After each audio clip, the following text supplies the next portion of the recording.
Banting, ¿no es cierto? Y después el alumno Banting era un cirujano, que fueron los que en 1927 ayudaron a insulina, y a partir de eso cambia toda la vida de los diabéticos, ¿sí? Entonces, aquí ves, si alguno de ustedes consigue un frasco original de insulina, no lo corten, eso cuesta oro, ¿no es cierto? Tiene un valor, histórico, ¿sí? Y médico de la Universidad de Duke, Canadá, ¿sí? Premios Nobel, ¿no es cierto? Entonces, estudiar ahí debe sentirse uno orgulloso, ¿no es cierto? ¿Qué universidad en el Perú de medicina tiene, o qué en general tenemos un premio Nobel? Ninguna, ¿no es cierto? Entonces, todas son malas. Todas están iguales, ¿sí? Y lo único que creen que son, ¿no es cierto? Como los de Cayetano Heredia, que piensan que yo estoy a Cayetano, pero que ellos creen que son mejor, pero no tienen los medios, ¿sí? ¿Y sabían ustedes que la César Vallejo está dentro de las 7 universidades más académicas más importantes del Perú? ¿Cómo es posible que han creado una categoría de evaluación, el número de trabajos? Tiene una cantidad de trabajos inmensa, ¿no es cierto?, que nadie sabe para qué sirven esos trabajos de investigación. Y sacaron el ejemplo de un catedrático de la César Vallejo, 70 trabajos de investigación en 2 años. Eso es materialmente imposible, ¿Qué ha pasado? Fotocopia los trabajos de investigación. Ya, hablemos de la diabetes. La diabetes es una epidemia, ¿sí? Porque la diabetes no solamente es un problema de azúcar, sino que compromete a todo el organismo y es causa de mortalidad. En 2019, 284.000 murieron, ¿no es cierto?, asociado o que se estimó era debido a la diabetes, y el 44% de todas las muertes se produjo antes de los 70 años. Encima son gente joven, que está en etapa productiva, ¿no es cierto? Ese es el problema de la diabetes. Y acá hay una proyección más o menos que para el 2021, ¿no es cierto? Y el 2045, miren, para el 2021 en América del Sur, ¿sí?, va a haber un aumento hasta el 2045 del 53% de personas diabéticas, ¿sí? En total tenemos en 2021 537 millones en el mundo de diabéticos, y para el 2045 se estimaba en 784 millones, pero estas cifras ya han sido superadas. La pandemia, con el sedentarismo, cambio de hábitos, esto alteró todas estas proyecciones, y se estima que va a haber alrededor de 1.000 millones de aquí a algunos años de diabéticos, ¿sí? Entonces todo comienza acá, el páncreas, ¿no es cierto?, a nivel de las células beta, donde se produce la insulina. Hay 4 tipos de células pancreáticas: las beta, que son las que tienen mayor proporción, 60%, luego le siguen las alfa, donde se produce el glucagón, las delta, las somatostatinas. ¿Se acuerdan que habíamos hablado que las somatostatinas no solamente se producen en el hipotálamo, sino en otros órganos? Ahí está, pues el páncreas es otro de los órganos, y el polipéptido pancreático, el 5%. Cada vez se descubren más funciones, y en la fisiopatología de la diabetes los isótopos dicen que tiene alrededor de 2 millones de isótopos pancreáticos. Estas son las funciones normales de la insulina, pero recuerden, la insulina es un anabólico, te hace subir de peso, ¿no es cierto?, participa en el crecimiento de las personas, ¿no es cierto?, aumenta. Su función es aumentar la utilización de la glucosa, que es la principal fuente de energía de la célula, permite el ingreso de la glucosa a la célula para que sea oxidada y obtener energía principalmente. Produce la insulina, ¿sí?, a nivel del endotelio, estimula la producción de óxido nítrico, y el óxido nítrico, ¿qué cosa es? Un vasodilatador, y entonces mejora la irrigación de todo el organismo. Entonces esas son las ventajas de la insulina. Y cuando tiene diabetes, todo lo contrario a esto de acá. Muy bien. Cuando un paciente empieza a subir la glucosa, el organismo reacciona. ¿Cómo reacciona? Aumentando la secreción de insulina. ¿Para qué? Para compensar. Entonces, este es un fenómeno compensatorio nada más. Es una respuesta fisiológica al aumento de la glucosa. Sube mi glucosa, aumenta mi secreción de insulina para contrarrestar. ¿Sí? Entonces, como toda respuesta fisiológica, ¿de qué depende? Depende de la intensidad intensidad del estímulo, depende de la variación de cada persona. Hay alguna gente que responde y otra bien, otra que no responde adecuadamente, igual, ¿no es cierto?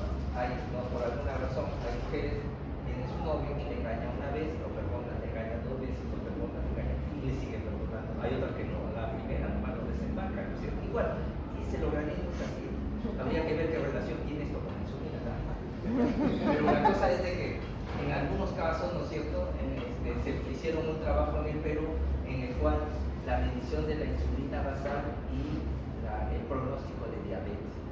Y empezaron a crear fenotipos y publicaron. Hasta empezaron a crear lo que se llama resistencia a la insulina. Porque unos necesitaban más insulina, otros menos insulina, ¿sí? Teniendo el mismo grado de diabetes. Y empezaron a proyectar genotipos y la propuesta de hacer estudios de y empezaron a pedir insulina basal a todo el mundo, ¿sí? Ya, primero métase en la cabeza, la insulina basal no tiene ningún valor, ¿sí? No tiene ninguna función, no tiene ningún valor diagnóstico ni pronóstico, ¿sí? Simplemente la respuesta fisiológica del organismo. Está en el caso de una familia, me había avisado, se fue a un médico y pide insulina basal, la ponía a dieta, se va a tomar la siguiente vez y la insulina había bajado de peso, y la insulina basal en vez de estar baja estaba más alta y se asusta. ¿Por qué si yo he cumplido todo? Digo, porque ese médico es un idiota que te está cosas que no debes pedir. Hasta que vino el comisionado para diabetes de América, de Estados Unidos para América Latina, y cuando vio casi se le cae la cara de horror. ¿Qué están haciendo en el Perú? Y le dijo, esa es una respuesta fisiológica y las respuestas fisiológicas son variaciones propias de cada ciclo. Borren esa cara. Se callaron todos. Así lo digo, doctor Caristo. Le dije a él, no le hagas. Hoy se sabe que la diabetes es un síndrome, pero la única característica es que hay una deficiencia que puede ser absoluta o relativa en la insulina y que se manifiesta por hiperglicemia. Y esta hiperglicemia en exceso se une a las proteínas, ¿no es cierto? El exceso de glucosa es el que glucosa se une a las proteínas. Y esto se llama el fenómeno de glicosilación. Y la glicosilación es un enlace covalente. Y todo enlace covalente es un enlace irreversible hasta que no se reponga las proteínas. Y este enlace irreversible origina alteración, disfunción, ¿no es cierto? Disfunción en todo el organismo.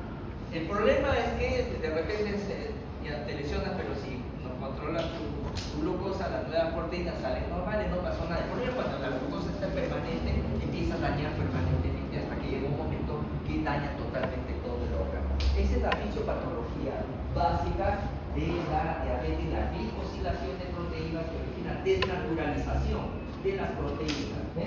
Muy bien, entonces, y no solamente se alteran los carbohidratos, la glucosa, sino que también las grasas y también las proteínas, y ataca a todo el organismo, ¿no es cierto? Ahí estaban las proyecciones, pero el COVID ha cambiado todo esto de acá, ¿sí?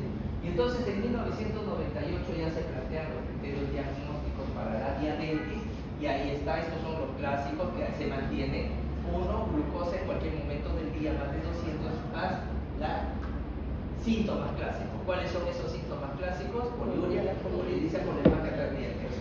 Luego, una glucosa basal mayor de 126 miligramos por decilitro en ayunas, ¿sí? Probablemente este concepto ya no vaya a ser 126, de aquí a algunos años de repente es mayor de 100, porque antes era 140, pero con 126 había daño, lo bajaron a 126, hoy se ha visto que por debajo de 120 todavía hay daño, ¿sí? Entonces de repente lo cambian así, pero nos hemos quedado en 126. Y esta es una glicemia postprandial mayor de 200 a las 2 horas luego de una carga de glucosa monohidratada 75. Este es el famoso test de tolerancia a la glucosa, ¿sí? Que es el más sensible, ¿sí? Cuando la glucosa para esa época estaba entre 110 y 125, le decían así, intolerancia basal alterada, y cuando estaba entre 140 y 90 después de comer, intolerancia a la glucosa. Pero estos conceptos han cambiado, ¿no es cierto? Y para allá, para el año 2020, ahora sí, diabetes, ¿no es cierto? Es cuando es más de 126, más de 200 después de tolerancia a la glucosa, y se incorpora el concepto de la hemoglobina glicosilada, más de 6.5. Pero cuando estaba entre menos de 100 es normal, menos de 140 después normal y hemoglobina glicosilada. Pero cuando estabas en esto de acá, se llama tolerancia a la glucosa anormal, que mejor que es decirle prediabetes. Y todos los endocrinólogos aceptan el término prediabetes porque el paciente lo entiende mejor. Porque el paciente ya sabe que la diabetes puede dejar ciego, amputado y amarrado a una diálisis. ¿Sí? Entiende mejor, entonces se acuerda de decir a esto de acá prediabetes. Y entonces la diabetes es un síndrome, y hay muchas causas, ¿no es cierto? Hay la diabetes tipo 1, más frecuente en niños, tipo 2, y hay otros tipos específicos, deficiencia de la célula beta, deficiencia genética, MOBIS 1, MOBIS 2, helada, ¿no es cierto? Enfermedades del páncreas, pancreatitis, neoplasias. Entonces la pancreatitis crónica, por ejemplo, te lleva a fibrosis del páncreas y termina siendo diabético. Endocrinopatía, la acromegalia, hormona de crecimiento, Cushing, cortisol, que son estas hormonas contrarreguladoras, neutralizan la acción de la insulina y pueden desarrollar diabetes. Algunos fármacos, los corticoides es como tener un Cushing, neutraliza la insulina. Las hormonas tiroideas, igual. Infecciones, ¿no es cierto? Había un médico que trabajaba en el laboratorio y se infecta por citomegaloviro, le destruye el páncreas, diabetes a los 50 años. Estaba más a saludar. Forma rara de diabetes, el síndrome de Down, el porfiria, y hay la diabetes gestacional. Esto es interesante porque en la diabetes tipo 1 estamos hablando, ¿no es cierto? Diabetes tipo 2 es diabetes específica, pero en la diabetes gestacional es interesante, ¿no es cierto? Hay hiperglicemia, ¿sí? Que se presenta, ¿no es cierto?, a partir de esto de las 24 semanas de la gestación. Si es antes, no es gestacional, son diabéticas que han salido embarazadas. Cuando la hiperglicemia es después de la semana 24, eso es diabetes gestacional. O sea, no tiene que ser diabético al ingresar al embarazo. Y cambia los valores, ya no son 126, ¿no es cierto? ¿Sí? Los valores ya cambian para el diagnóstico de diabetes. Ya glucosa en ayunas para una gestante mayor de 92. A las 2 horas ya no son 200, sino 153. ¿Sí? Cambia. ¿Verdad? Por lo que acá aspectos de sensibilidad. Estas son formas de diabetes especiales, se los dejo para que lo lean, pero esto sí. ¿Quiénes son los pacientes que están con riesgo de diabetes? Los antecedentes familiares. Eso es importantísimo, ¿no es cierto? Por ejemplo, si acá imagínense el paciente y le pregunta, ¿hay diabéticos en la familia? Sí, dice, ¿quién? Mi esposa. ¿Tendrá antecedentes familiares para diabetes? No, pues no se puede. Tiene que ser un familiar de línea directa. Padres, hermanos, tíos, abuelos, abuelas, pero nada de la otra parte, ¿sí? Ya. Entonces, y dentro de porque la diabetes, sobre todo la diabetes tipo 1 o tipo 2 es la que tiene mayor carácter hereditario. Tipo 1. Te casarías con un diabético tipo 1 pensando en tus hijos. O un diabético tipo 2. Ya, no tienes más opción. O es 1 o es 2. ¿Con cuál te casas? ¿Ah? Con el tipo 2. O con los dos. No, de acuerdo, seguramente. Con el 1, excelente, porque la diabetes tipo 1 es por mutación. Los niños son sanos, los padres son sanos, pero algo pasó en el periodo de organogénesis entre el 19 y 60 días que ahí lo lesionó y hubo la mutación. Eso no hereda, pues, ¿eh? Ya, entonces, pero el tipo 2 sí. No se olviden, si su pareja es diabética, de cada 4 hijos, uno va a ser diabético y los otros son portadores. Y si los dos son diabéticos, de cada 4 hijos, 2 van a ser diabéticos y el resto va a seguir siendo portador. La obesidad. Cuando hablamos de obesidad, por ejemplo, es antiguo, esto del 2014, pero actualmente ya pacientes con índice de masa corporal mayor de 27 se comportan como obesos. O sea, nosotros que somos normales podemos darnos el lujo, ¿sí?, de subir de peso hasta un IMC de 27. Pero más de 27 ya se van a comportar como obesos. Así que no hacerse gracioso, tengo 28, tengo 29. No, ya estás ya como obeso, ¿sí? Entonces ahí corrijan. Estas diapositivas son buenas porque nos permiten cómo se pensaba antes y ahora cómo se piensa. Y el índice de masa corporal, por ejemplo, mayor de 27, ¿sí? Inactividad física, ya hemos dicho, mínimo 150 horas a la semana, 3 sesiones de 50 cada sesión, pero si son médicos que trabajan, ¿no es cierto? Llevan paciente, jalan paciente, caminan todo el día, no necesitan tantas. La raza hierne, eso es cierto. Entonces los indios, los aborígenes de las islas del Pacífico, Hawái, a las islas aleutianas, son los que tienen mayor, 60-70% son diabéticos, ¿sí? Una cuestión ya racial. Pero hay bolsones, en Estados Unidos los indios Pima, y acá en Piura la descendiente del cholo de Churucanas. La diabetes en el Perú, la prevalencia es de 3% en general, pero Lima tiene una prevalencia cercana al 8%, ¿sí? Porque acá es por estilo de vida, ¿sí? Cuando tú quieres impresionar a una chica, ¿a dónde la llevas? ¿A dónde? ¿A dónde? ¿Ah? Al Kentucky. Al Kentucky, ¿no es cierto? Pizza Hut, Burger Chicken, ¿no es cierto? También, ya, pero es comida procesada, ¿no es cierto? No es comida, no lo llevas a una chingana, ¿no es cierto? Al Torrey, que ha sido ganador de la chivas, entonces acá en el Perú es esa, por la occidentalización de la comida. Pero en Piura no hay, pues recién ha entrado el Open Plaza, recién está Sotomura y todas esas cosas. Ahí es por una cuestión genética, ¿sí? Y la prevalencia es del 7.4%, muy cercana a Lima, no asociada a costumbre. Yo tuve la oportunidad de hacer el trabajo, ¿no es cierto?, epidemiológico en toda la cuenca del río Chira, financiado por laboratorios de Charlotte, ¿sí?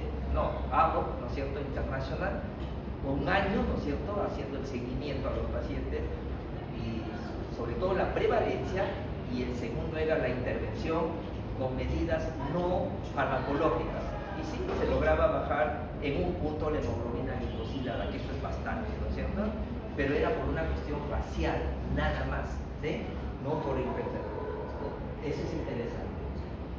La glucosa, esto ISG, ¿no es cierto? Glucosa FAS, glucosa postprandial, o sea, prediabetes con una hemoglobina glicosilada que no es normal, pero tampoco es, o sea, lo que llamamos prediabetes.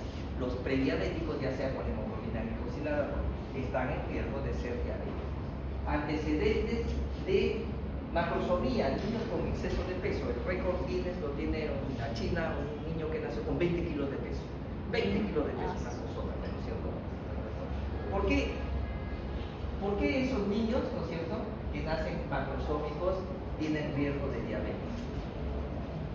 ¿Y por qué nacen macrosómicos? A ver, los enfermeros que trabajan en salud.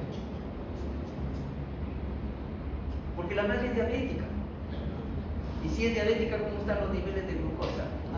Elevados. Y la glucosa a través de la placenta, ¿qué hace? El niño está alimentado todo el día, está recibiendo glucosa, por eso es que crece. Entonces la madre es diabética y él puede heredar las características, ¿no es cierto?, de la genética de la madre diabética, ¿sí? ¿Ya? Muy bien. La hipertensión arterial, ¿se acuerdan? El síndrome metabólico, obesidad central, hipertensión, resistencia a la insulina. Entonces la hipertensión es un factor de riesgo también para diabetes. Ni que hablar, colesterol HDL, antiguamente menos de 35, hoy sabemos en hombres menos de 40, menos de 50 en mujeres, ¿no es cierto? Triglicéridos más de 150, no 250 como antiguamente se pensaba. Y los antecedentes de enfermedad cardiovascular. Todo paciente que tiene una enfermedad cardiovascular no reconocida, no estudiada, siempre descartar diabetes como causa de esta. Ahí está, ¿no es cierto?, edad, mayor de 50 años, hipertensión, diabetes gestacional, etnia, sobrepeso, ¿no es cierto?, sedentarismo, y los síntomas clásicos que ustedes lo saben. Entonces, hay dos grandes tipos de diabetes, la de tipo 1, ¿no es cierto?, que se ve en jóvenes. ¿Para qué tan jóvenes? Antes de los 15, bueno, dicen antes de los 30 años o menos de 30, pero la diabetes tipo 2 generalmente por encima de los 30 40 años. El hábito, estos son delgados, mutación, esto es más hereditario, sobrepeso, ¿sí?, y exceso de peso. Entonces, hay coincidencia entre los gemelos idénticos en 40, 50, porque los dos pueden sufrir la misma mutación, pero mírenme, en gemelos 90%. O sea, hay mayor carácter hereditario en la diabetes tipo 2 tipo 1, ¿sí? Y estos requieren insulina, si no se mueren. La insulina es circunstancial, bajo ciertas circunstancias van a recibir insulina estos pacientes. Diabetes tipo 1, tipo 2, y de hemoglobina glicosilada. El problema de la hemoglobina glicosilada es de que no está estandarizada, ¿sí? Cada laboratorio tiene su tabla, entonces hay que buscar eso de acá. Pero lo más interesante, la utilidad más importante es para saber cómo ha estado la diabetes en los últimos 3 meses, si ha estado controlada o no está controlada. ¿Por qué? Te mide la diabetes en un corte horizontal. Cuando tú tomas una glucosa en ayuno es un corte vertical, en ese momento. Pero hay mucha gente que se prepara, ¿no es cierto? La noche anterior no come, va al día siguiente glucosa en 90, pero todo el tiempo está echado, ¿no es cierto? Entonces la hemoglobina glicosilada dice el comportamiento inclusive de la persona como ha estado. ¿Por qué 3 meses? Porque la glucosa se une a la hemoglobina. ¿Y cuánta es la vida media del eritrocito? 120 días. ¿No es cierto? 3 meses. Entonces, si fue afectado hace 3 meses, todavía está persistiendo.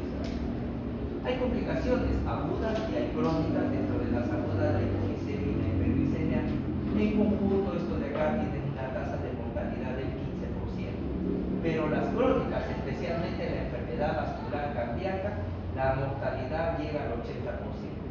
¿Sí? Entonces la gente dice más se preocupa por el pie, por la vista, pero de eso nadie se muere, más debe preocuparse por el problema cardíaco. Los médicos tenemos que educar a la gente, a los diabéticos, a decirle más importante es tu corazón que el pie. Son dos complicaciones graves, ¿no es cierto? Y la tasa mayor mortalidad, el estado hiperosmolar, hiperglicémico que llega hasta el 50%. ¿Por qué? Porque esto, ¿sí? En la que hay una deficiencia casi absoluta, ¿sí?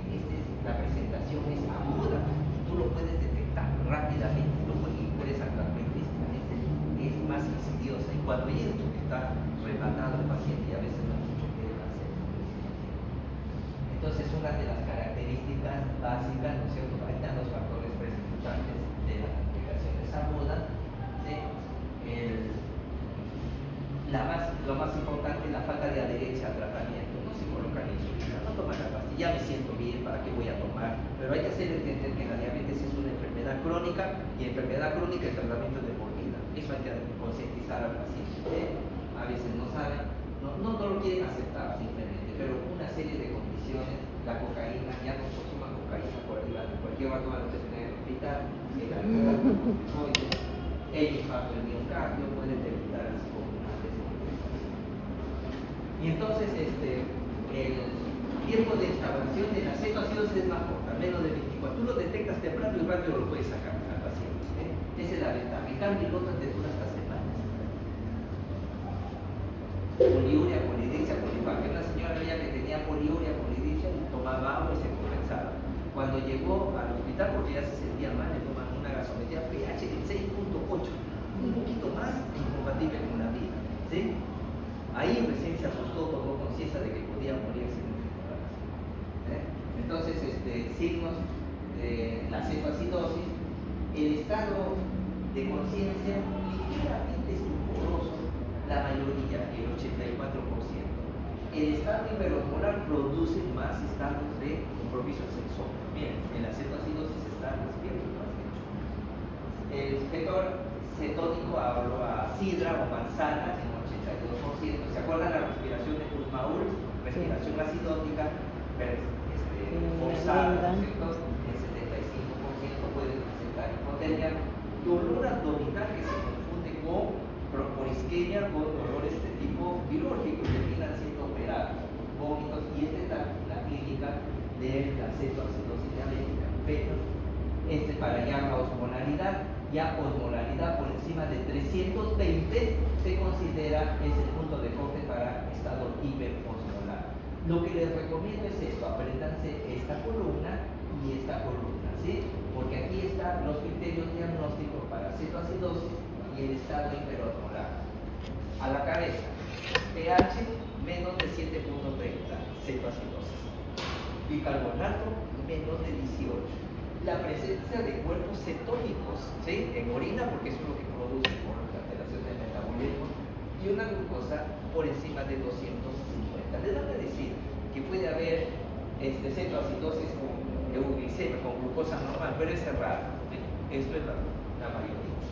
Y en el estado hiperosmolar, la osmolaridad más de 320, osmolaridad sérica que va acompañada de glucosa por encima de 600, con un pH más de 7.3, con un bicarbonato mayor de 18, ¿sí? ¿Sí? Y mayor compromiso de conciencia, estupor, coma. En cambio, en la cetoacidosis, desde el inicio están alertas. Cuando es grave ya se sucede, pero esto debuta con estado de coma, con estupor. Entonces, mayor compromiso del estado de conciencia y en el estado hiperosmolar, ¿sí? Hiperglicémico o no cetosis. ¿De acuerdo? Apréndanse eso, ahí tienen por lo menos un par de preguntas, ¿no? A su favor. La hipoglicemia se define, tampoco es bueno tenerla muy baja, ¿no es cierto? Cuando es menos de 70 miligramos por decilitro, ¿sí? Antiguamente se decía, se esperaba más bajo, 50, pero ¿por qué no 50? ¿No es cierto? ¿Por qué? Porque miren, ya cuando la glucosa está por debajo de 70 empiezan a operar los mecanismos contrarreguladores. Entonces aparece el glucagón que neutraliza la insulina y permite que haya mayor glucosa, ¿sí? Aparece la adrenalina, ¿no es cierto?, que neutraliza la insulina y permite, ¿no es cierto?, normalizar la glucosa, lo mismo que el cortisol y la hormona de crecimiento, ¿sí? Y entonces cuando la glucosa empieza a caer por debajo de 70, ¿sí? Estos son las causas, ¿no es cierto? Actualmente las principales causas son el exceso de medicamentos como la insulina, ¿no es cierto?, mala dosificación de la insulina, para la hipoglicemia, o medicamentos como la glibenclamida, la glibenclamida que producen exceso de secreción de insulina.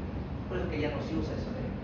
Entonces, cuando el paciente empieza a tener la glucosa menos de 70, aparecen los signos de alarma, los signos adrenérgicos, palpitación, temblor, ansiedad, colinérgicos, diaforesudoración, hambre y parestesia. Entonces el paciente ya sabe que va a entrar a una hipoglicemia. Y cuando ya está por debajo de 50, aparecen los síntomas neuroglicopédicos, o sea, del sistema nervioso central, siendo más sensible el neocorte, o sea, la corteza cerebral. ¿Y qué aparece? Desorientación, somnolencia y empieza a hablar incoherencias. Aquí ya la glucosa está alrededor de 50. Pero puede afectarse a otras zonas más, ¿no es cierto? Conforme va bajando la glucosa, actividad motriz descontrolada, pierde la coordinación, espasmos, coma, ¿sí? Bradicardia, y muerte del paciente cuando no se detecta a tiempo o no se trata a tiempo. Entonces aquí está, menos de 70, hambre, adrenérgicos, colinérgicos, a los 50 letargia, irritabilidad, falta de concentración, ya hiperventilación, taquicardia y menos de 30 convulsiones post-ictéricas. Entonces hay que tener en cuenta eso. Y les decía, esas son las complicaciones agudas y las crónicas se dividen en dos categorías. Las de acá de este lado, las llamadas complicaciones microvasculares y las de acá, las macrovasculares. Es fácil de reconocer la retinopatía diabética, la nefropatía y la neuropatía son microvasculares. ¿Impactan? Sí impactan. Imagínate que te corten una pierna, ¿no es cierto?, que te quedes ciego, o termines amarrado a una diálisis, ¿sí? Entonces, y acá tenemos, ¿no es cierto?, las vasculares, las cardiovasculares, ictus, DCB, hemorrágico isquémico, enfermedad pulmonaria, infarto y enfermedad vascular periférica, insuficiencia vascular arterial. Las más importantes son estas de acá, porque los diabéticos, 80% se mueren de esto. Nadie se muere por esto ahora. Se mueren de problemas del corazón, de infarto cerebral, y eso es lo que tenemos que tratar. Macrovasculares, microvasculares, ¿no es cierto? Y hablemos de la retinopatía diabética. Hay fases, la no proliferativa, microaneurismas, exudados duros, edema macular, preproliferativa, alteraciones venosas arteriales y lo más importante, la proliferativa, neoformación de vasos. ¿Qué es lo que pasa? Hay hemorragia, puede haber desprendimiento de la retina. Entonces, ¿qué es lo que pasa? Hay hipoxia a nivel ocular, entonces la retina empieza a lesionarse. ¿Qué hace el organismo? empieza a generar vasos nuevos. ¿Para qué? Para irrigar. Pero esos vasos van presionando la misma retina. Y a eso se llama la proliferativa. Miren que el edema macular está en atraviesa todas las fases. Y es la principal causa de alteración de la visión en los diabéticos, el edema. Tú le controlas la diabetes y el edema baja. ¿Sí? Eso es importante. Para el otro tiene que ser terapia láser. Entonces aquí ven los exudados duros, el aneurisma, y aquí empiezan a aparecer nuevos vasos que lesionan la retina. Esta es la etapa proliferativa. ¿Sí? La retinopatía diabética, ¿no es cierto? En la diabetes tipo 1 hay que hacer una evaluación a los 3-5 años del diagnóstico y luego se mantiene todo eso. Pero en la diabetes tipo 2 en el momento del diagnóstico y de ahí a todos los años, ¿sí? Eso hay que tenerlo en cuenta porque me va para la cuestión de control. La nefropatía diabética daña a nivel renal y esto es interesante. Pasa por una serie de pasos inexorables uno tras otro. No se puede saltar un paciente diabético del estadio 1 al estadio 2. ¿Dónde está la lesión en la nefropatía diabética? ¿A qué nivel? ¿En el intersticio o en el glomérulo? Desde que hay secreción de proteínas, ¿dónde va a ser la lesión? En el glomérulo. Y si pierde proteínas por el glomérulo, por las vías urinarias a través del glomérulo, los niveles de albúmina están bajos. ¿Y cómo se manifiesta clínicamente cuando uno tiene hipoalbuminemia? En el nivel de tejido celular subcutáneo. Con edema. Muy bien. Entonces la nefropatía diabética cursa con edemas. ¿Y cómo va así? Porque en una primera etapa hay crecimiento del riñón e hiperfiltración. Trabaja mal de los normal. En una segunda etapa, conforme va decayendo la función, se normaliza aparentemente, pero ya está en picada, está en caída. Luego aparece la nefropatía incipiente que se caracteriza por microalbuminuria. Y ahí aparece la nefropatía diabética en la cual hay proteinuria, inclusive llegando a presentar el síndrome nefrótico. Y después del síndrome nefrótico viene la insuficiencia renal. Ya para entonces hizo edema, porque la diabetes y la hipertensión andan juntas y las dos pueden producir daño renal. Pero ¿cómo diferencio clínicamente si el daño renal es por hipertensión o si es por diabetes? El edema. Si tiene falla renal sin edema, hipertensión. Si tiene falla renal con edema, diabetes. Así de simple es esto de acá. Y práctico. ¿Y qué cosa es microalbuminuria?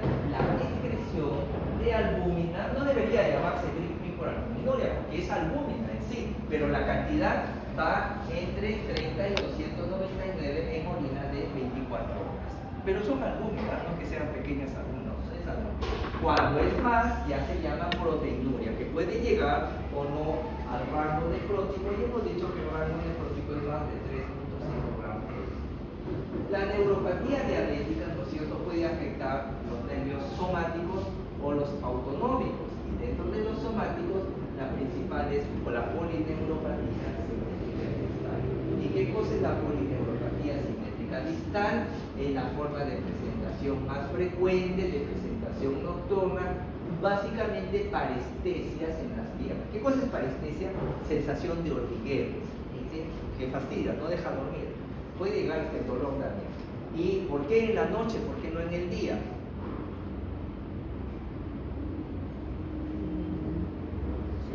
Porque toda alteración de la sensibilidad se hace más evidente, aflora más en la noche que en el día, porque en el día estamos sujetos a distracción y la distracción distrae al dolor. Pero en la noche que ya no hay nada, ¿sí? ¿Qué hacer? Peor si estás solo, triste y abandonado, aparecen todos los dolores, todas, ¿sí? Ahí está. Pero hay, ¿se acuerdan que hablábamos ayer de la gastroparesia diabética? ¿Sí? Que hay problemas de la motilidad. Es una forma de compromiso visceral, ¿no es cierto? Y en casos avanzados hay difícil control de la glucosa alta, glucosa baja, ya.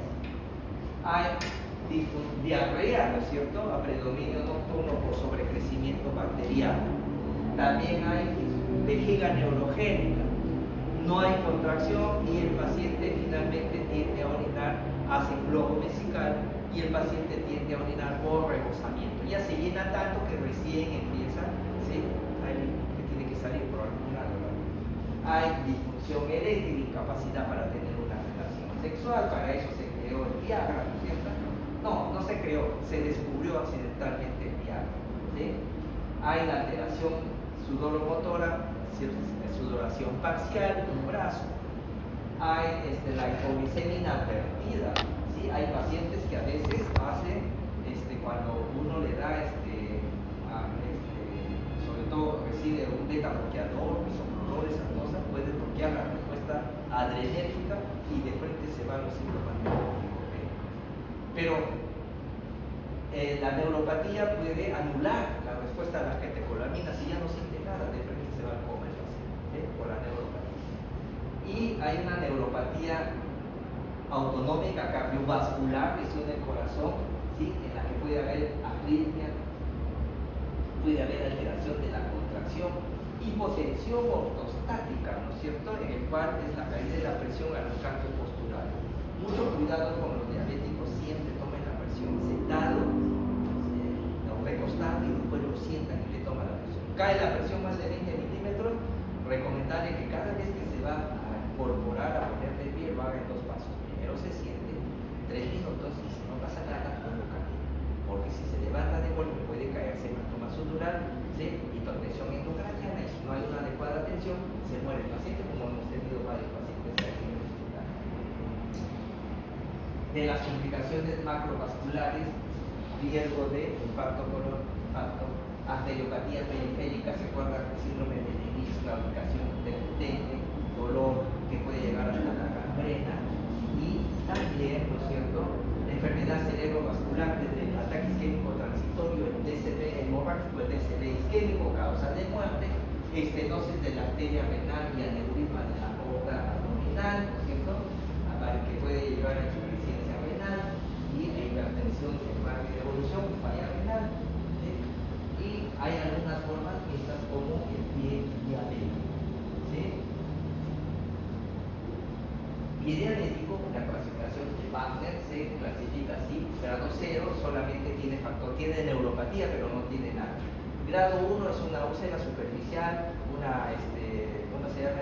Una mácula nada más. Grado 2 llega a tejido celular subcutáneo, y grado 3 es una úlcera profunda que llega al músculo y a los tendones, y hasta el hueso. Grado 4 cuando se localiza ya sea en el talón o en los dedos, y el grado 5 es una gangrena extensa. Grado 3 es quirúrgico, 3, 4 y 5. Grado 2 todavía es manejo médico. Por ejemplo acá, una gran úlcera que afecta todo el pie, esto es de grado 5, ¿no es cierto? Y acá tenemos una úlcera que afecta el tejido celular subcutáneo, y esto es de grado 2, manejo médico, ¿sí? Manejo quirúrgico. Y creo que este mismo. Ya, antes de hablar de obesidad, hasta el año 1995 no se sabía cómo era la diabetes, ¿sí? Y como no se sabía cómo era la diabetes, no sabíamos cómo tratar la diabetes.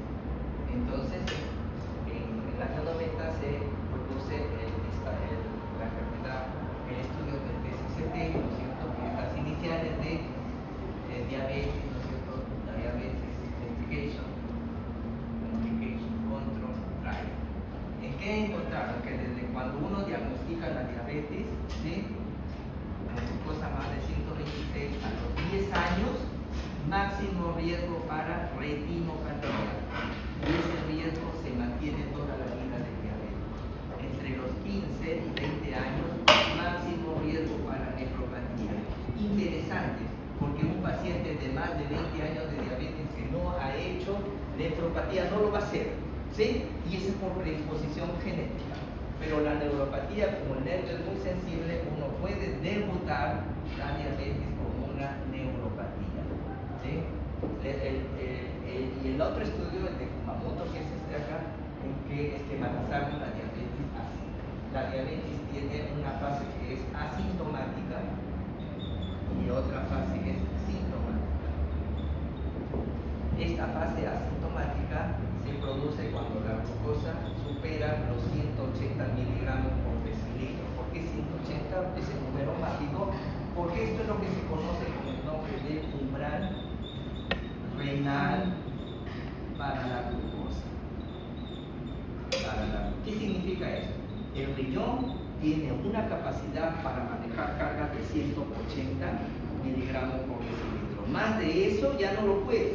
Entonces el paciente va a tener glucosuria. Como la glucosa es una sustancia osmótica, jala agua, arrastra. La mezcla de glucosuria con agua se manifiesta como poliuria y apareció la primera vez. ¿Sí? Como orina mucho, le va a dar sed, entonces el paciente tiene polidipsia. Pero como orina más de lo que puede responder, el paciente rápido empieza a experimentar pérdida de peso. Y falta la otra P.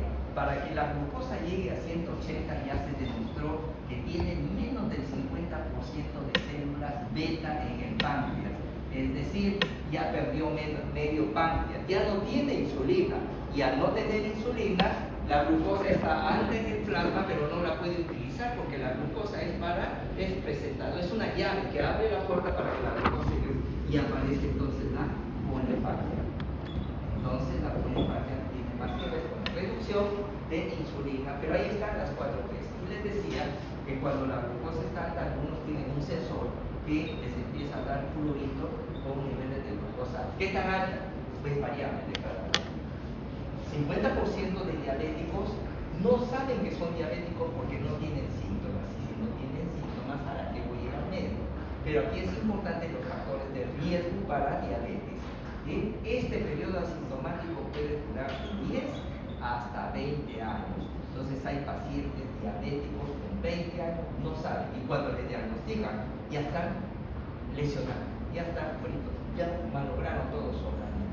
Esta es la historia natural de la diabetes. Recién se pudo conocer el año 95, justo el año que yo me recibía de médico. Todo lo que me enseñaron